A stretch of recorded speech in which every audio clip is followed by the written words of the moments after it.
Hi friends, welcome to Life Zen channel. எல்லோரும் எப்படி இருக்கீங்க? நல்லா இருக்கீங்கன்னு நினைக்கிறேன். இன்னிலே நம்ம ஹோம் பிளாக்ஸ் தான் பார்க்க போகிறோம். இது வந்து பார்ட் 1. என் மண்டே பார்த்தீங்களா எவ்வளோ என்னென்னு எங்கள் அம்மா காலையில் எழுந்திரிச்சு என்னை திட்டிட்டு எண்ணெய் வச்சு விட்டாங்க.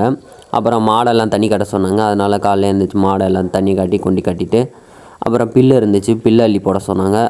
அதனால் எல்லா மாட்டுக்கும் பில்லு அள்ளி கொண்டு போட்டுட்டு அப்புறம் எங்கள் வீட்டு சின்ன கண்ணுக்குட்டிக்கு அதுக்கு பில்லு அள்ளி போட்டுட்டு வேலையாக முடிச்சுட்டு வந்து உட்காந்தேன். அப்புறம் கொல்லைக்கு தீனி போட சொல்லிட்டாங்க. அதனால் எல்லா மூட்டையும் கிருட்டுன்னு எல்லா மூட்டையும் பிரித்து கொட்டிட்டேன். அப்புறம் எல்லாத்தையும் பொறுமையாக கலக்க ஆரம்பித்தாச்சு. கலந்து சாக்கில் அள்ளி வைக்க சொல்லிட்டாங்க. அதனால் எல்லாத்தையும் சாக்கை அள்ளி வச்சுட்டு அப்புறமேட்டுக்கு எங்கள் அம்மா தோசை ஊற்றி கொடுத்தாங்க. அதை சாப்பிட்டுட்டு நம்ம மூட்டையை எல்லாத்தையும் தூக்கிட்டு வயலுக்கு கிளம்பிட்டேன். அங்கே போய்ட்டு எல்லா மூட்டையும் ஒவ்வொரு இடத்துலையும் வச்சுட்டு எங்கள் அப்பாவும் நானும் தான் எருவு போட போகிறோம். அவங்களுக்கு கொஞ்சம் அள்ளி கொடுத்துட்டு அப்புறம் நானும் எருவு போட ஸ்டார்ட் பண்ணிட்டேன். ஒரு 3 மணி நேரம் போராட்டத்துக்கு அப்புறம் போட்டு முடிச்சுட்டு அப்புறம் அப்படியே வீட்டுக்கு வந்துட்டேன். எல்லாத்தையும் எடுத்துக்கிட்டு வீட்டுக்கு வந்து ஃப்ரெஷ்ஷப் ஆகிட்டு எங்கள் அம்மா இன்றைக்கி ரசம் தான் செஞ்சாங்க. அதனால் அதை சாப்பிட்டுட்டு இந்த நாளை முடிச்சுக்கிட்டேன். உங்களுக்கு விவசாயம் பிடிக்குன்னா ஃபாலோ பண்ணுங்கள், சப்ஸ்கிரைப் பண்ணுங்கள். நாளைக்கு பார்க்கலாம்.